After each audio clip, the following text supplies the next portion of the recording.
os muitos pecados que ela cometeu estão perdoados, porque ela demonstrou muito amor. Aleluia, aleluia, aleluia, aleluia, aleluia, aleluia, aleluia, aleluia, aleluia, aleluia, aleluia, aleluia, aleluia, aleluia. O Senhor esteja convosco, Ele está no meio de nós.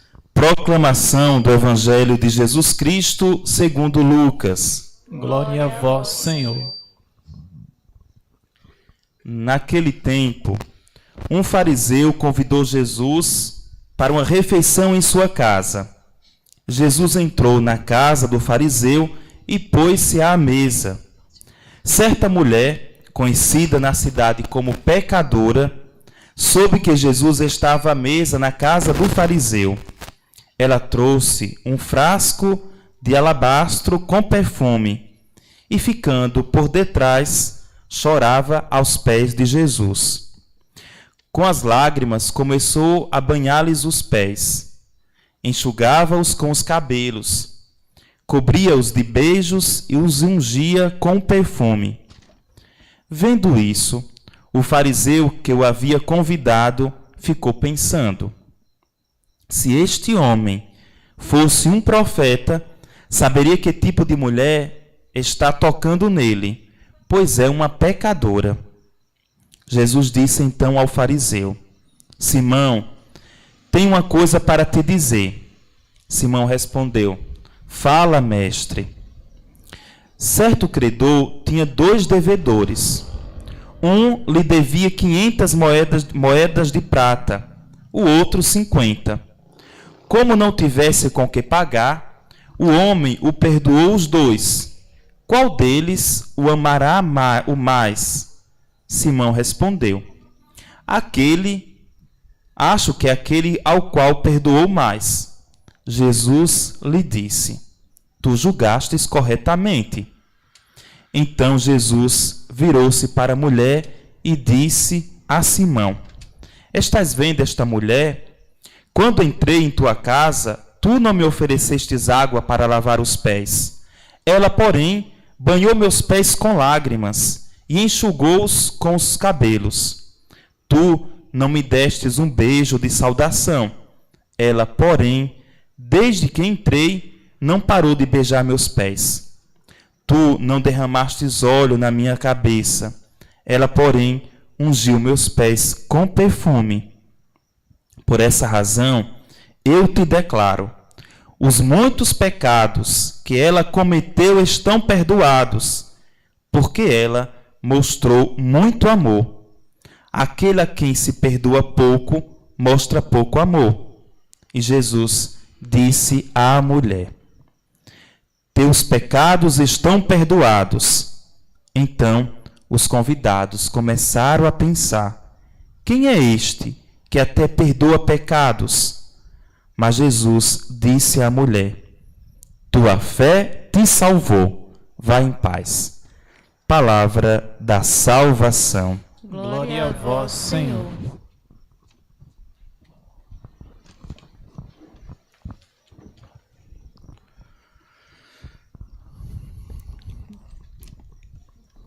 Quando se falava que a celebração, por exemplo, do novenário da festa, era presidida por Padre Alberto, então nós estávamos acostumados a ver Padre Alberto aqui celebrando e logo depois puxando forró, música, poemas.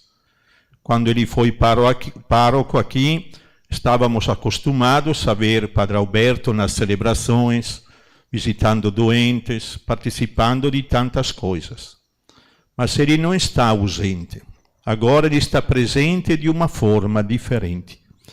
E a liturgia da palavra que acabamos de ouvir nos ajuda também a nos colocar diante de Padre Alberto de uma forma justa. Porque a tentação que eu vejo até quando se fala dele como lembrança é de esquecer a raiz da qual nasceram os frutos depois. Às vezes se fala, era o padre vaqueiro, o padre do forró, o padre daqui, o padre dali. Esquecendo que na raiz ele tinha o que fala São Paulo na primeira leitura. E por que é importante recuperar a raiz? Se eu vou olhar só os frutos e as características de Padre Alberto, eu vou dizer, bom, era o jeito dele. Eu não tenho, então. Mas se eu vou cultivar a raiz, que é Jesus Cristo, de uma forma diferente, mas também eu, com a graça de Deus, fala São Paulo, posso dar frutos. Eu costumo dizer que quando nós olhamos uma árvore, o que chama a nossa atenção são as folhas, os ramos, se tem os frutos, ainda os frutos. Mas a parte importante não é o que eu vejo, é o que não vejo, as raízes. E se eu não me preocupar com as raízes, depois até os frutos não vão mais aparecer. Qual é o fruto de cada um de nós? São Paulo não fala que ele anunciou o que devemos fazer. Ele anunciou o que Cristo é. E porque Cristo é o nosso Salvador. O resto é uma consequência. Nós estamos sempre preocupados com o fazer e não com o acolher, a graça de Deus. Então, São Paulo fala, olha, que o cristianismo é uma coisa simples. É uma pessoa que entrou no mundo, carregou sobre de si os nossos pecados, morreu, ressuscitou, apareceu, subiu ao céu. E é Ele a fonte da nossa esperança. Se eu não lembrar para mim e não viver pessoalmente esta certeza, o que eu faço pode dar um fruto, mas que dura pouco. E é suficiente uma pequena contradição que depois eu fico sem chão. Porque não é Cristo a consistência da vida. Então, o primeiro ponto que eu gostaria de lembrar é que a inquietação, o que moveu o Padre Alberto, era reconhecer que a fonte da vida dele, a nossa fonte de vida, era e é Jesus Cristo. Por isso, nunca podemos esquecer que a maior graça que Padre Alberto deu às nossas paróquias, à diocese, foram os batizados, sacramento da confissão, a Eucaristia, a unção dos enfermos, etc., a celebração de casamento. Sem esta perspectiva, nós consideríamos ele um funcionário. Mas ele foi escolhido, ele aceitou a escolha para ser ministro de Cristo. Como é, agora vamos ver os frutos, que ele procurou exercer esta fé que ele tinha na presença de Jesus. Umas semanas atrás, ele me dizia, Dom Guido, eu acredito na força dos sacramentos. Eu acredito na força da unção dos enfermos. Eu acredito na força da Eucaristia. E quando ele pediu ao padre para dar a unção dos enfermos, falou, o padre se assustou. Eu falei, não, mas eu acredito. Então, quais são os frutos que o temperamento de Padre Alberto trouxe no meio de nós? A partir do Evangelho. Primeiro, este Simão convidou Jesus. Quem sabe por quê? Mas depois veio esta mulher. E o fariseu começou com um preconceito. O que é o preconceito? É achar que é verdade o que eu penso. é já colocar um rótulo na pessoa.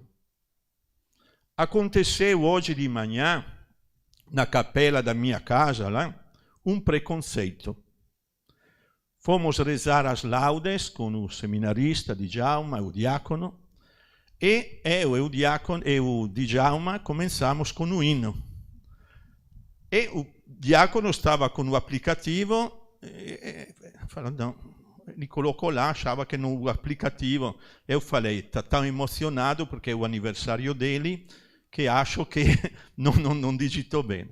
Então ele pegou o breviário e também não encontrava a página, olhou no breviário dele. Eu falei, mas rapaz, hoje o diácono não presta, porque depois voltou para trás com as páginas. Certíssimo que eu e Djalma estávamos certo. Quando terminamos os 3 salmos, antes da leitura, ele falou, olha que hoje é quinta, não é quarta. Eu tinha um preconceito, somos dois, que ele estava errado. Errado estávamos nós. Quantas vezes o meu ponto de vista, que eu acho que é a verdade, não corresponde à verdade. Então, aquele Simão fala, não, Jesus com certeza não é profeta, nem conhece esta mulher, mas Jesus demonstra que é mais do que profeta, porque além do coração da mulher, conheceu o pensamento de Simão. O que é que neste sentido me ajudou muitas vezes Padre Alberto? Ele também tinha preconceito, também ele tinha limites, não é que agora que é morto é santo súbito, cada um de nós com os seus limites. Mas ele nos ajudou a não ter medo, a não colocar rótulos para dizer esta pessoa é deste jeito, então não vamos ajudar. A preocupação que ele tinha, particularmente com os mais pobres e excluídos, nos ajudou. Ele sempre me estimulou a dizer, eu não posso parar em certas coisas. Então, o preconceito, muitas vezes, determina ainda dentro da igreja, entre nós, os nossos relacionamentos. Então, Jesus, no Evangelho, e as atitudes de Padre Alberto, nos ajudam a dizer, atenção, o preconceito não corresponde à verdade. E nós precisamos superar. Fruto do preconceito, fala sempre Papa Francisco, o que é? A fofoca. E a fofoca destrói, não cresce. A outra qualidade de Padre Alberto, que encontramos no Evangelho, qual é? Jesus acolhe quer a mulher, quer o fariseu. Então, o acolhimento. Padre Alberto, quem frequentava a casa paroquial, sabe que chegava todo mundo e se sentia em casa. Acolhia, não só em casa, acolhia dentro de si. Era aquele acolhimento também, visitando as pessoas, estando presente. Na visita pastoral que fizemos lá em Canudos, me acompanhou em todas as comunidades e dava para ver que ele era acolhido porque era acolhedor. Acolher significa abrir o coração. Acolher significa que a primeira preocupação que eu tenho não é que o outro mude, mas que eu mude. Acolher é dizer, eu preciso na minha vida desta pessoa diferente para me fazer sair dos meus esquemas. Eu preciso de encontrar alguém que pense de uma forma diferente do que a minha, para eu não me perder no meu esquema. Por isso, dentro da igreja, quando temos uma comunhão, a unidade na diversidade é uma grande riqueza, que os nossos amigos evangélicos não têm, porque quando um briga, abre outra igreja. Nós não. O acolhimento me ajuda a viver uma comunhão profunda com o outro. Num encontro hoje de manhã, eu dizia, se eu coloco um ponto aqui, é um ponto lá no fundo, e traça uma linha reta, depois distante meio milímetro, outro ponto, e lá meio milímetro, outro ponto e outra linha, as duas não se encontram nunca, nem se vão 1000 quilômetros. Mas se eu traço um ponto de partida, um ponto de chegada, eu posso depois dizer, para ir no centro, para ir para Salvador, eu vou para Tucano, como é que é depois lá, Serinha. Outro fala, não, eu vou para Goiânia. Outro fala, não, eu vou para Recife, depois desço. Pode ser muitos caminhos, mas o ponto de partida, o ponto de chegada é o mesmo. E se valoriza. O acolhimento é reconhecer que também para o outro Jesus derramou o seu próprio sangue. O acolhimento é aquele olhar de Cristo que fala, Pai, perdoa-lhes. Por isso, o exemplo de Padre Alberto é também esta disponibilidade a acolher. Ele acolhia de modo particular aqueles que os outros não acolhiam. Depois tinha dificuldade para acolher outras pessoas, como cada um de nós. Mas esta dimensão era viva. A terceira característica que coloco aqui é a presença, que coincide com a igreja em saída. Padre Alberto gostava mais de participar do que no conselho pastoral, nos conselhos municipais. Ele gostava mais de reuniões do sindicato do que de reuniões dentro da igreja. Também se participava. Por quê? Porque a sensibilidade dele era uma sensibilidade que levava aquela fé, que era a raiz da vida dele, a se interessar também da vida social. Então ele sempre foi e sempre procurou viver esta grande inquietação para dizer como é que aquilo que eu celebro, como é que aquilo que eu canto no forozinho se torna depois uma vida concreta? Como é que também nós hoje aqui, não tanto lembrando de Padre Alberto, mas procurando viver aquela fé que o animava, podemos nos deixar provocar, para que cada um de nós, com o seu temperamento, a sua modalidade de viver, o seu carisma, contudo, possa ser uma presença capaz de construir uma vida nova? Por isso eu insisto, se nós vamos só frisar as qualidades e características de Padre Alberto, esquecendo que na raiz tinha a fé em Jesus Cristo, daqui a pouco falamos dele, mas a nossa vida não muda. Eu não quero lembrar as pessoas como se elas estivessem no museu. Eu quero das pessoas aprender hoje como é que eu hoje posso viver. É muito fácil dizer, Dom Mário, isso, irmã Celina, Padre Alberto, e não se mover. É fácil. Mas dizendo, porque eles viveram assim, como eu gostaria de viver bem a minha vida com intensidade, como eu gostaria de não perder o tempo, como eu gostaria de ser uma pessoa que, reconhecendo que Cristo é a força da minha vida, me ajudasse a entrar na realidade com tudo. Celebrar, cantar, contemplar. O Papa ontem na catequese usou muito esta palavra, contemplar, contemplar. Então vamos pedir a Deus que possamos realmente viver estes momentos com aquela tristeza que uma pessoa querida deixa quando vai.